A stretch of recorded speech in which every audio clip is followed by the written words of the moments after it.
ওখানকার বিধায়ক তৃণমূল কংগ্রেসের জন্য করছে, তাহলে আপনি মিথ্যার স্বর্গে বাস করছেন। উনি করছেন বাংলাদেশ থেকে আসা মুসলিম প্রবেশকারী যারা, তাদেরকে বাঁচানোর জন্য, এবং তারা যেন ভোটার লিস্টে থেকে যায় এবং ভারতবর্ষের নাগরিক যেন তারা হয়ে যান। হয়ে গেলে লাভ কি? লাভ ওনার একটাই, উনি তৃণমূল ক্ষমতায় আছে না, কংগ্রেস ক্ষমতায় আছে না, বিজেপি ক্ষমতায় আছে, এই আমিনুল ইসলামদের মতো না কি নাম ওখানকার বিধায়কের, তাদের মতো লোকেদের সেটা খুব একটা ইম্পর্টেন্ট নয়। তাদের ইম্পর্টেন্ট হচ্ছে এটাকে ইসলামিক স্টেটে পরিণত করতে হবে। ফারাক্কায় তৃণমূল বিধায়কের নেতৃত্বে বিডিও অফিসে হামলার ঘটনায় এফআইআর হলো, কিন্তু এফআইআর এ এই তৃণমূল বিধায়কের নাম নেই, অজ্ঞাত পরিচয় ব্যক্তির নামে অভিযোগ। না, এ তো পুলিশ প্রশাসনের মদতে পুরো বিষয়টা হয়েছে, এবং এসআইআর কে বন্ধ করার একটা চক্রান্ত, এবং এই চক্রান্ত যদি মনে হয় যে ওখানকার বিধায়ক তৃণমূল কংগ্রেসের জন্য করছে, তাহলে আপনি মিথ্যার স্বর্গে বাস করছেন। উনি করছেন বাংলাদেশ থেকে আসা মুসলিম প্রবেশকারী যারা, তাদেরকে বাঁচানোর জন্য, এবং তারা যেন ভোটার লিস্টে থেকে যায় এবং ভারতবর্ষের নাগরিক যেন তারা হয়ে যান।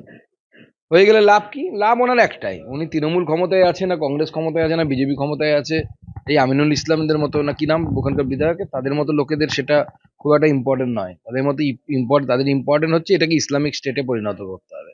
সেই জন্য সে তার কাজ করছে, আর এর সাথে পুলিশ আর মমতা বন্দ্যোপাধ্যায় সঙ্গ দিচ্ছে।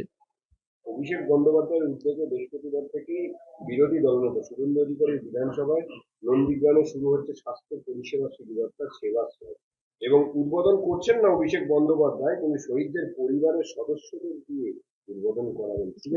ভয়ে যেতে পারছেন না, ওই জন্য হয়তো উদ্বোধন করতে পারছেন না। ওখানে যতই সেবাশ্রয় করুক আর পরাশ্রয় করুক বা ধনশ্রয় করুক, হারতে তো হবেই। বিজেপি হারাবে তৃণমূল কংগ্রেসকে।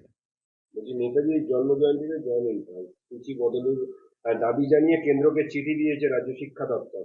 নেতাজি শুধু জন্মজয়ন্তী নয়, সঙ্গে সরস্বতী পুজো। না, বিষয়টি আমারও নজরে এসেছে। আমি আজকেই আমার এপিএস এর সাথে কথা বলে তাকে বলেছি, মাননীয় মন্ত্রী ধর্মেন্দ্র প্রধানজির সাথে একটু আগে আমার সাথে কথা হলো আমার অফিসিয়ালসদের, এবং তাদেরকে বলেছি ইমিডিয়েট বিষয়টি টেক ওভার করতে, এবং এটা যাতে পরিবর্তিত করা যায় সেটা দেখতে। ইডির বিরুদ্ধে তৃণমূলের মামলায় টিকল না হাইকোর্টে, ইডির যুক্তিতে মান্যতা এবং তৃণমূলের অভিযোগ খারিজ। না, সে তো তৃণমূলের তার ট্র্যাক রেকর্ড ধরে রেখেছে, যখনই কোর্টে যাচ্ছে নন্দলাল হয়ে তো চলে আসে দুই গালে থাপ্পড়কে। তো নতুন কিছু নয়, আরো হবে, অপেক্ষা করুন না, সুপ্রিম কোর্টে মামলাটা উঠুক।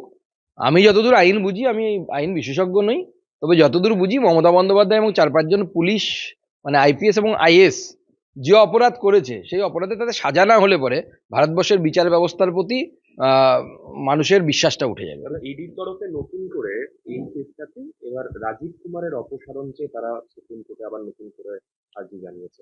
না, যে দেখুন, এটা তো ইডি উত্তর দিতে পারবে কেন জানিয়েছে, কিন্তু রাজীব কুমার সেদিন যে রোল ছিল তার, সেই রোল তো আইন মোতাবিক ছিল না, এটুকু আমি বলতে পারি, এবং তার পেনশন আটকে যাওয়া উচিত।